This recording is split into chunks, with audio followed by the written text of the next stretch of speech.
মামলা আতঙ্কে প্রায় পুরুষ শূন্য গ্রাম। বিক্ষোভে নেমেছে গৃহবধূরা। দিনে কিংবা রাতে খোঁজাখুঁজি করেও পুরো গ্রামে কোনো পুরুষ মানুষকে খুঁজে পাওয়া যায় না। এমনকি বাড়িতে ফিরতে পারে না নারীরাও। গ্রামের প্রতিটি ঘরেই রয়েছে ক্ষতচিহ্ন।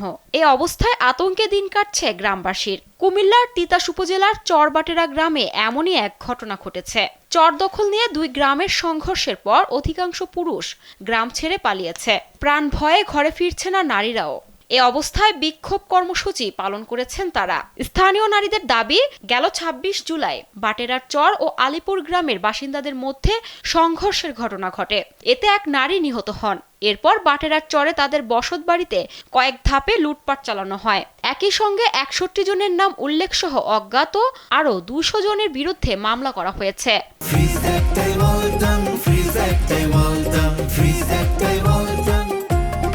গ্রেপ্তার আতঙ্কে গ্রাম ছেড়েছে এলাকার অধিকাংশ পুরুষ। স্থানীয় নারীদের দাবি, সঠিক তদন্ত করে প্রকৃত আসামিদের ধরে শাস্তি দেওয়া হোক। প্রশাসনের দৃষ্টি আকর্ষণ করে তারা জানিয়েছেন, দ্রুত পদক্ষেপ নিয়ে তাদের বাড়ি ফেরার ব্যবস্থা করা হোক। তবে এ ঘটনায় তিতাস থানার ভারপ্রাপ্ত কর্মকর্তার কোনো মন্তব্য করতে রাজি হননি।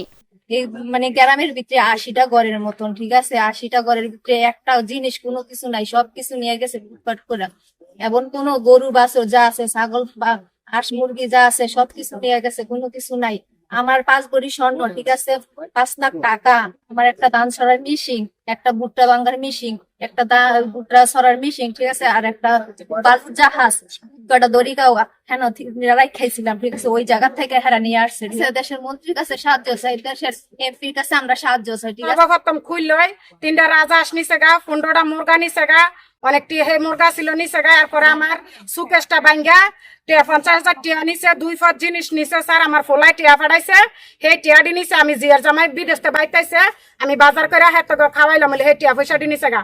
আমার স্বর্ণ গয়না টিয়া পয়সা যা আছে, একটা ব্লেন্ডার মেশিন, একটা কুকার এডি নিছে, গ্যাসের বোতলটা নিছে।